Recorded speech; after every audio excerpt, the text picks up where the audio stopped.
هیچ کس با بخشیدن ضرر نکرده.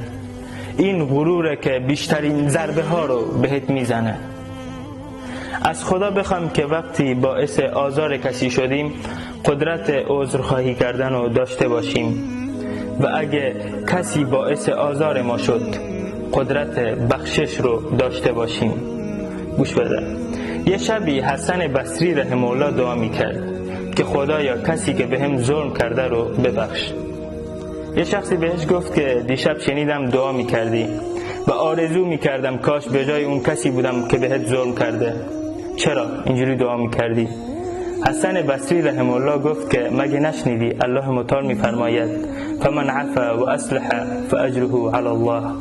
پس هر کس ببخشه و نیکوکاری کنه پاداشش به عهده الله. سلام علیکم.